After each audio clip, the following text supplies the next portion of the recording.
Hey everyone, are you looking for a way to spice up your VO2 reps?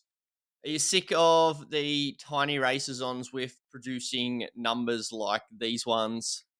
Well, yeah, I've got a solution for you today. Now, a few videos back, I did one on how you could replicate, I think, 2 by 20 minutes into a session slash race on TrainingPeaks Virtual. Now, I'm back today doing one that replicates more like that 5 or 6 minute repeats with back to back races.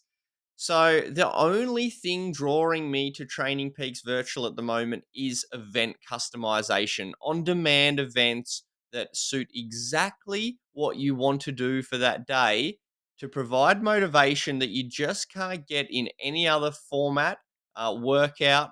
Um, but at the same time, you're not dealing with cheaters and stuff that you can't trust, which decreases your motivation. None of the videos on Training Peaks virtual reviews and that kind of thing focus enough on the event customization. So there are so many tools in there that you can get what you want out of any single training ride. It doesn't have to be reps. It can be easy stuff. It can be mixed stuff. There's just so much in there. And as I said, it's the only time that I'm using Training Peaks Virtual right now. And I honestly don't think I could give up that subscription to lose this feature. Now, I'll go through the routes and things that I've created or the type of events that I've customized. So I've set up neutral zone, particularly the first race has a longer one, okay, because from there you don't really want to be having so much rest, but it is a little bit of trial and error, kind of timing your length of efforts depending on the speed that you climb at, how long those courses are going to take, will be different for everyone, and the recovery needed will also vary. So that was probably one thing that I learned from this one that wasn't quite optimal is I probably gave myself too much rest between the 5 races. This was probably more of a self-confidence thing for me. I didn't know if I could hit the desired power for the periods of time that I was hoping for. Um, so I probably gave myself too much recovery to do it, and in hindsight, I felt fantastic. The motivation was there. It was a bit cooler in the garage. A few factors on my side that really made this one a great session. So the second race here is a scratch race. It is 3 kilometers on the climbers sprint route. You can see the profile on the right. There's a little bit of flat in the middle, which I did sit in the draft for a while, and now I'm kind of back into my own pace, trying to hold off the bots. The first route had I think it was a probably 6 minute neutral zone into a 7 minute climb where I averaged 384 watts. The goal was to kind of slowly decrease the rep length in order to kind of slowly increase the power as the session went on. And I managed to do that. So the first rep was 384 watts. This second rep was 385 watts. And then we continued to progress from there. Now, each of these races I set up just as a pretty basic scratch race with 30 bots, my own Mackay Cycles banners in play. Um, so I set these up as private events with access codes so no one could join them. There are so many customization options, as I said. So I've turned wind off. I'm just focusing on the effort.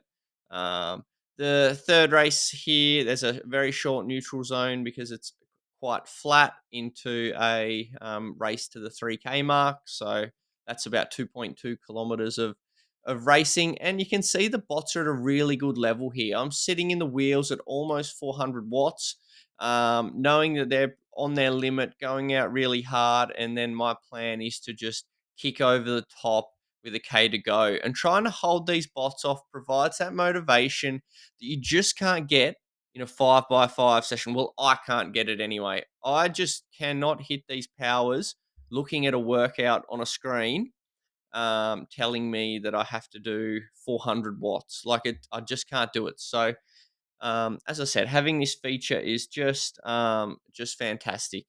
Just out of interest, I think I ended up doing around 32 minutes of work at this power zone in about an 80-minute period, maybe just a touch over that, maybe 85 minutes. So for me, that's like a 1 to 1.5 rep to rest ratio, which is probably a little bit too long.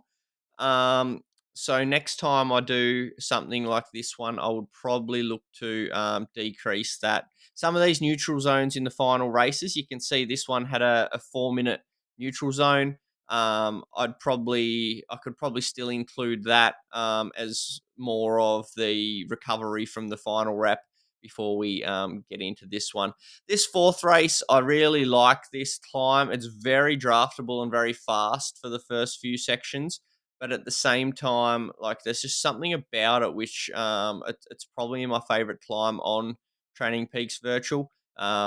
And again, the bots have gone out really hard, so I'm within a K to go, and I haven't hit the front, and I don't think I've seen under 400 watts really in the hard section. So I'm pushing up now to 450 watts to try and drop Louis Guerrero. Another thing I did for this is I made the first two unranked.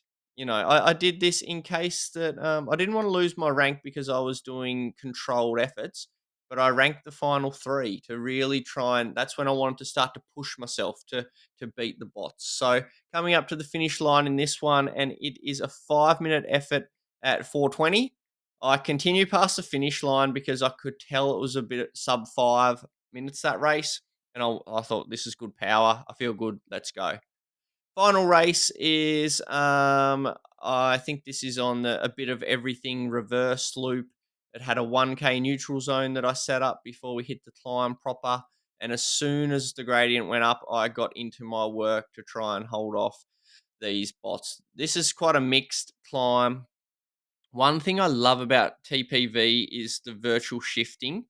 So it just works better than the Zwift virtual shifting. It's super reliable.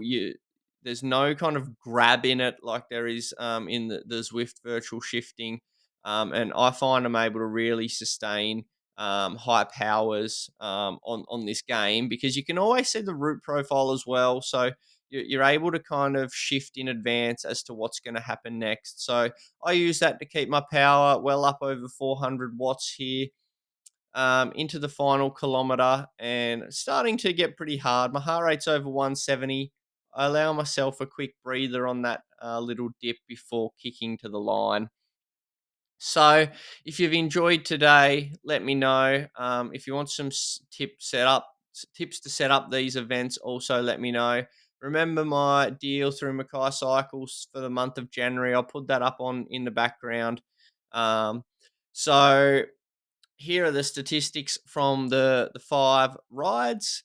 You can see the route, the neutral length, the total race length, the time that the hard effort took me, and the average power for the hard effort. So all in all, I'm really pleased with this session. It's a good tick in the right direction. A confidence booster that I needed to show me that the form is coming along well. My frame is, I have a tracking number. It is on the way. So if you add in that fact that things are just going to become more efficient once I get on that setup, things are about to happen. So thanks for watching. Let me know your thoughts on any of the content in today's video. Cheers for watching.